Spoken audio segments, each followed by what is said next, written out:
My name is Joe Owen. I'm an expert on leadership. I write about it, I talk about it, and I even do it. In this programme, I'm going to help a head teacher with the sort of leadership challenge many schools face. Corby Community College was created to replace two failing schools, but soon ended up in special measures itself. Head teacher Pamela Hutchinson was brought in to sort things out. She and the school have made great progress, but now they face an even bigger challenge. The college is going to be shut down and replaced by a brand new city academy. This could be tough. Her staff have been through big change before. Morale dropped, stress rose, and no one wants to see history repeat itself. People are starting to get nervous. You get a lot of rumours. You'll always get a certain percentage of people that are very, very worried about it. Nobody from the head down knows whether they've got a job in the academy or not. This is where we find out what happens when Planet Business and Planet Education collide.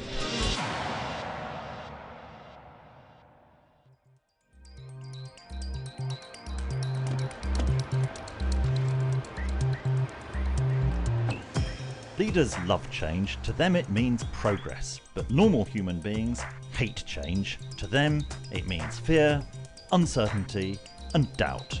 Becoming an academy may be a good thing in the long term, but in the short term the journey can easily become a nightmare.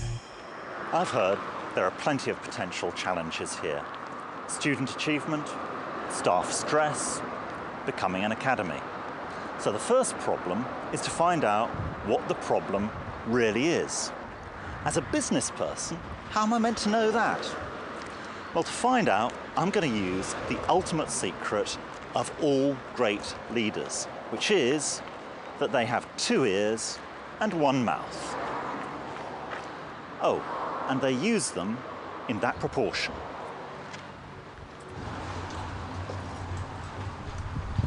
Welcome to Corby Community College. Thank you very much for inviting me. Come along to my office. Please, yeah. So, why do you want to become an academy?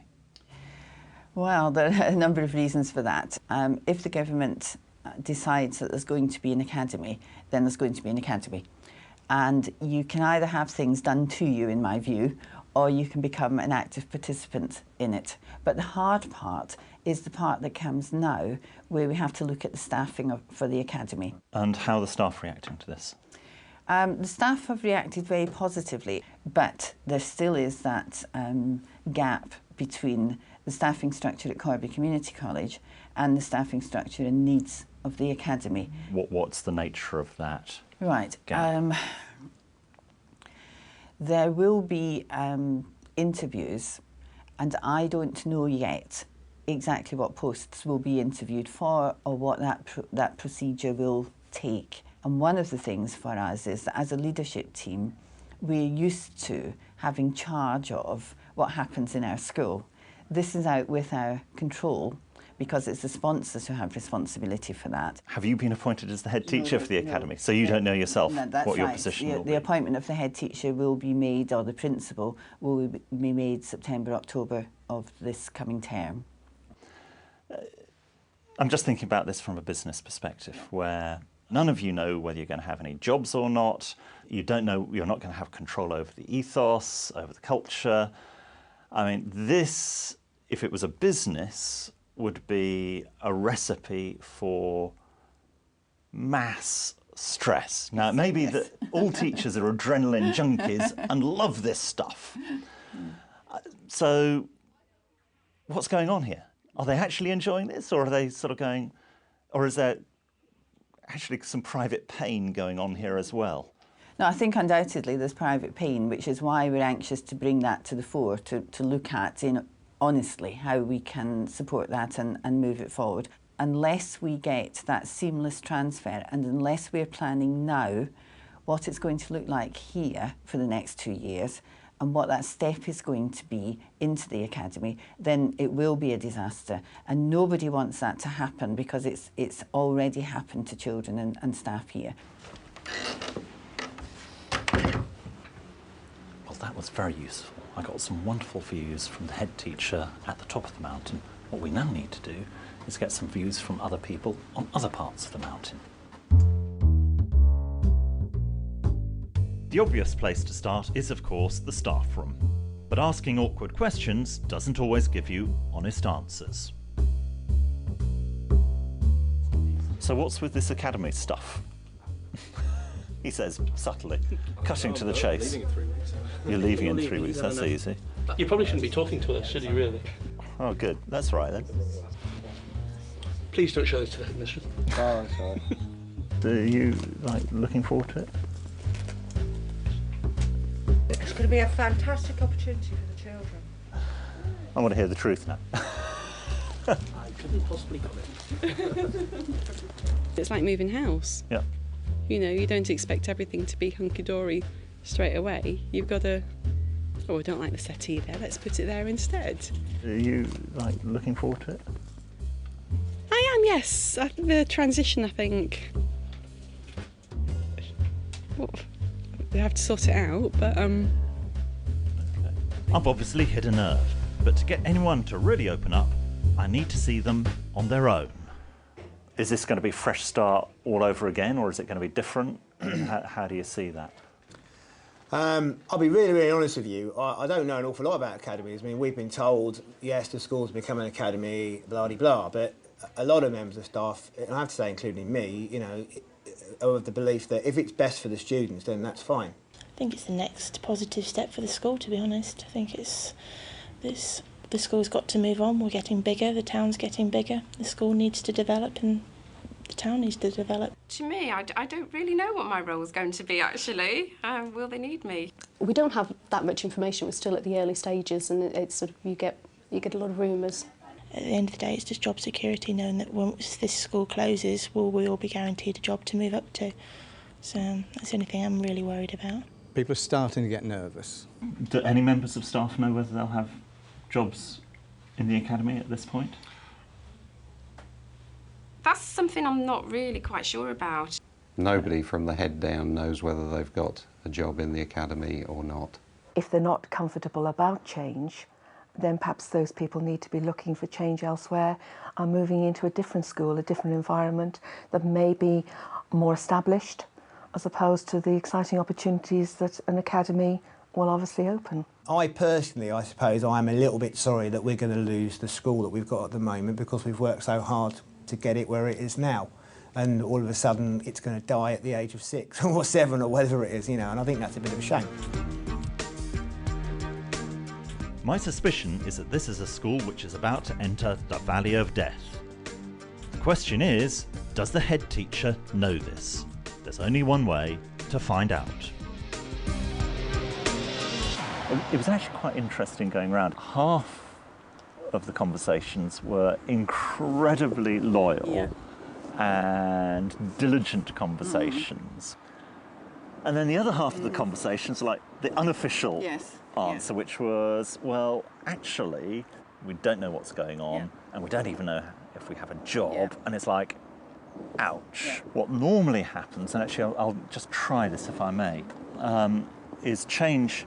A lot of people talk about it as very rational, about curriculums and policies and buildings and structures. Change isn't about that. Change is about people, okay? And people, for better or worse, are emotional. And if I look at what happens in change in most organisations, if this is time, okay, and this is people's enthusiasm for change, okay, where they're either very enthusiastic or very unenthusiastic. And I just want you to think about where you are at the moment, in that what we normally see is if people start moderately enthused about life, change starts and it's like, oh, something exciting is going to happen. So enthusiasm goes up, okay? But then at some point it's like, oh, change is going to happen, but actually there are quite a lot of nasty decisions to be made, and actually I don't know what's going to happen to me, and do I have the skills to succeed, and do I even have a job, and who am I going to be reporting to, and ouch, this looks really horrible, okay? And around here you've got a valley of death, okay, which actually only begins to get resolved when all those questions start getting answered about, yes, I can see there is a future, I see it's an exciting future, I know what's going to happen, and I know I have a role in that future, and actually that future is better than the present, okay? And hopefully you move off into a highly re-enthused, re-energised and excited organisation and staff. Now, the good news for you in all of this is, what's the good news as you're staring into the valley of death? Yep. It's like this is Share it an with me. exercise in Share it with me. optimism, isn't it? Well, the good news is that actually other people have been through this journey. Yeah. That's the good news. So you know that there is a predictable sequence of events that you're going to have to go through. And other people have made mistakes on that journey, and other people have actually found more successful paths through that journey. And I guess the question is, would you like to see some of those people who've been through that journey? Absolutely. Okay. And actually, you're not in the valley of death until you go home one evening and you just go, this is the worst I have ever seen. Right? When you just go, I cannot believe it is so bad. Then you're in the valley of death, and actually that's the cathartic moment. That's the cathartic moment for you and the staff. So don't look forward to it, but just recognise it when you get there. Pamela is setting out on a tough journey. Leading any organisation through such massive change involves a lot of communication. But she's not the first person to face this sort of challenge. It will help Pamela greatly to meet someone who's been through a similar change journey. Sarah Talbot-Williams successfully led her team through a valley of death when charities Click and Sargent decided to merge. They created one organisation to support children with cancer and their families all over the UK. I'm taking Pamela to their London office to meet Sarah and to find out how she and her team made it through the valley of death. Nice to meet you. Welcome to Click Sargent. Thank you very much. Good to see you again. Good to see you, Jim. Right. Come this way. I think the absolute core to the merger was that Click and Sargent both provided services to families. So there were business reasons, but the real reason that made everyone all the way through the merger, you kept reminding them again and again and again, it was that kind of compelling argument that actually this was for the families and for the young people, for the children. And how did you manage during that time not to lose your best people? I think you made sure that the best people were involved in the transition groups, so even though their situation was, for some of them, was quite uncertain, we got them involved in planning for the future. We drew together that middle management because they are actually the engine of the organisation, and it's trying to get them to be the ambassadors and trying to get them to kind of highlight to the staff they felt were very important to maintain, to actually work with them and talk to them. Did you have a particular way that you found worked with your senior managers? I think it was terribly difficult because the one area where you knew there were two people for one job was amongst the senior managers. I think the best thing that happened was that it was dealt with very quickly, and if anything was dealt with quickly, nothing could go on until you knew who was going to be the director of services or who was going to be the director of fundraising. But we had a lot of different issues. There's two large groups of staff. There was Click versus Sargent, and there was also kind of fundraising versus services, which is a natural charity thing. I'd just be interested a bit more to explore those tensions, and I'm thinking about things you mentioned about the leadership team and quick appointments and so forth, and whether in fact your chief exec was from one of those two existing organisations. It was a very difficult situation to have a merger of equals. It was painful. We now have a new chief executive and we now have a new chairman, and I think that starts the sense of the new, and so we've kind of been through that change and then moving on to the new. And I just wondered if there were some examples of things where you felt you got it right and things where you felt in retrospect actually we should just have done that or we shouldn't have done that. I think most probably there are times when you don't bite the bullet on personnel issues sometimes, and there'll be certain staff that it might have been easier to have gone for a different, potentially a leaner answer to a certain department or a certain situation. You've given some hints already, but how did people actually get to talk about and resolve? Well, I think there are a number. I mean, most issues actually come up through the staff room. They come up through the informal ways. If people don't want to hear the message, then they don't think the communication is good, and it's an inevitable thing. But you've got to keep reiterating things, and I think repetition is not a bad thing, it's actually a very good thing. And you just say it in slightly different ways, but you just keep on repeating. I was actually picking out four themes. One is you were creating a compelling vision about why this change is important and relevant, in particular for the children. Secondly, I think you were trying to resolve the uncertainty that people always feel in a situation like this by trying to make as many decisions as quickly and as clearly as possible. And third, you're trying to give people a sense of control over their own destiny. And maybe the fourth and most important theme underlying all of that is the whole theme of communications, just endless communications. Could I just ask you just one last question, which is, if you were sitting now, as I am, with 2 years to go, and the difficult 2 years where we want to keep staff informed and involved, I just wondered whether there was anything that you would say, actually, that could be the icing on the cake, that could be the thing that just makes it better and different for staff and youngsters. I think you've got to make people feel that they want to be part of the future. Oh, that's very helpful.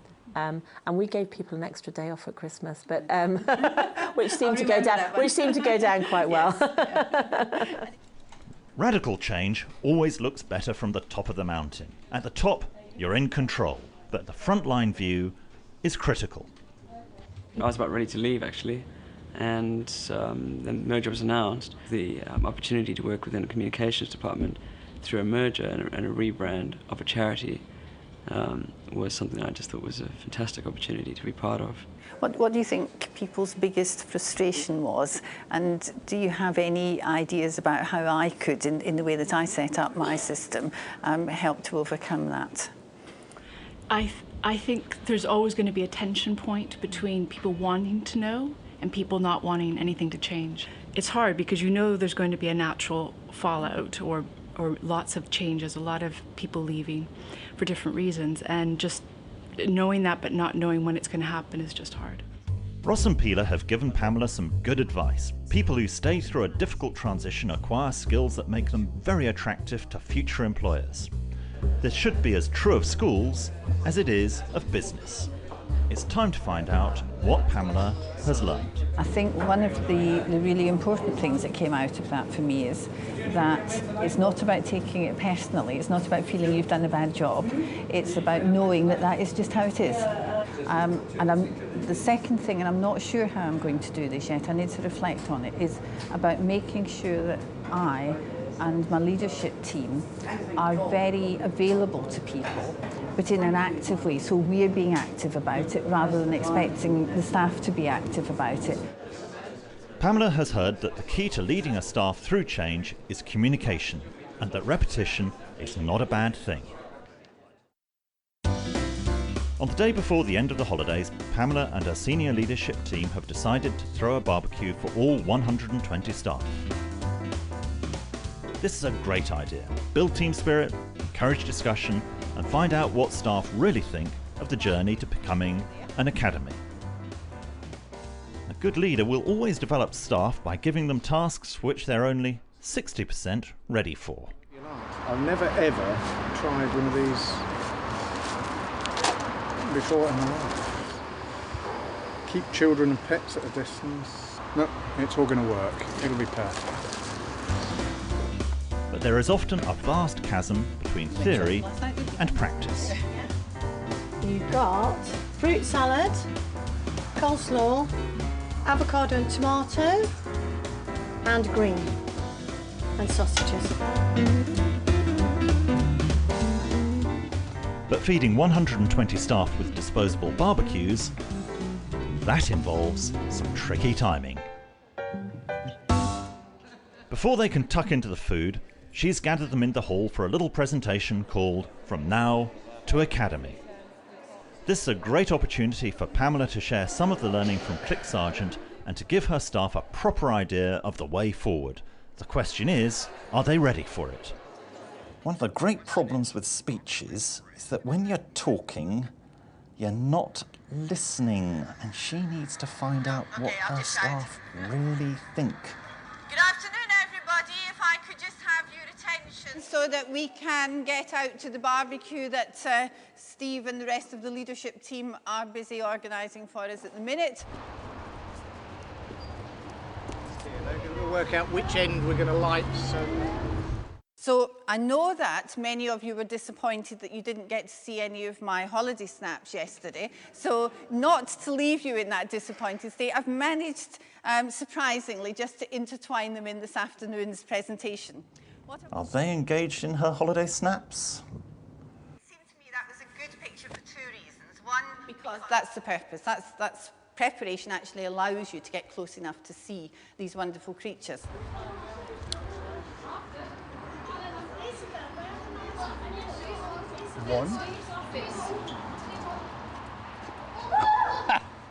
I think we would all recognise it, that this is a real process of self-discovery.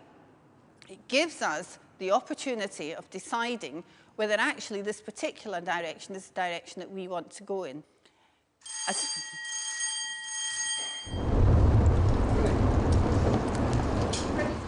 We might be cooking. We might be cooking from a distance. It's amazing how quickly that temperature's gone up, though, on the far side of there. By December, as I said, before the holidays, we hope that the appointment of the head teacher will have been made and that person will then be in post probably at Easter time, and that's for the new academy. This is great. She's giving them information they really need to hear. So thank you very much.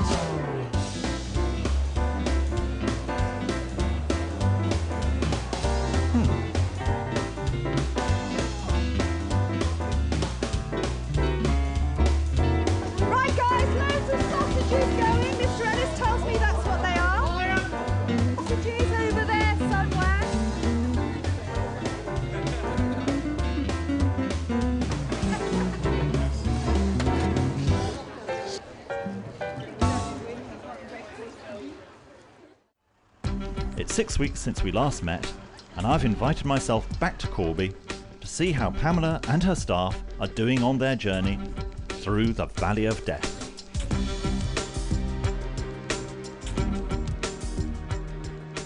Let's start with the really important stuff. How was the barbecue?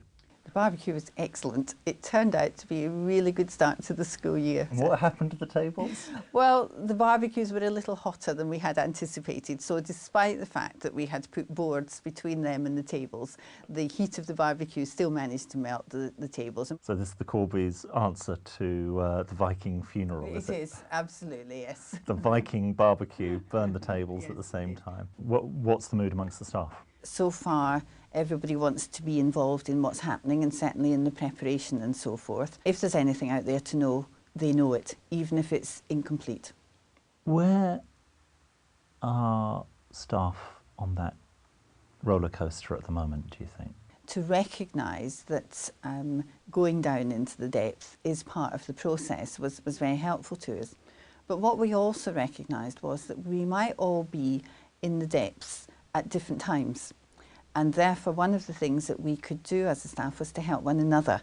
And that's proved to be the case, I think. One of the things that I've been able to share with staff is that the decision on the principalship of the academy will be the first position to be decided. So where does that leave you in terms of this roller coaster journey? At what stage of the journey are you on? That's an interesting question.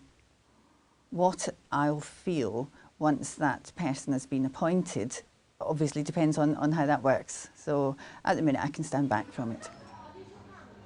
It's time to ask the staff how things have changed since my first visit. As we were talking about at that time, there are troughs and peaks in everybody's mentality about where we're going, and I guess we've been up and down and probably on and up at the moment. I think those that are running it and sort of moving things forward are conscious of the fact that they do need to keep staff involved and informed. Whether the information is actually what staff want to hear is another matter. You worried you'll have a job? Well, I think I'll have a job of some sort. Yeah. I think a large number of staff, of which I'm a member, are actually probably going down the slippery slope a bit at the moment, really, because there's still a lot of unknowns and there's a lot of sort of discussion going on as to where people stand.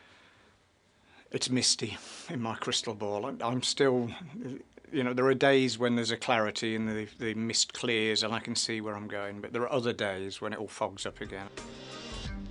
For Pamela and her staff, the journey to the academy is going to be stressful, especially when their jobs may be on the line.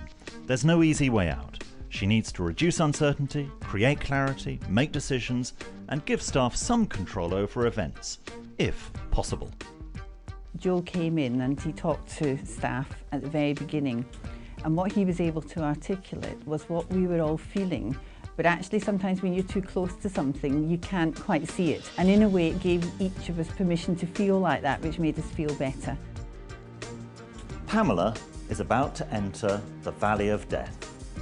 Many people give up at this point, and that's disaster. It's only in the Valley of Death that people really engage, really change, and really make progress towards the green pastures beyond. Good leaders don't avoid the Valley of Death, they take their teams through it. Leadership takes courage.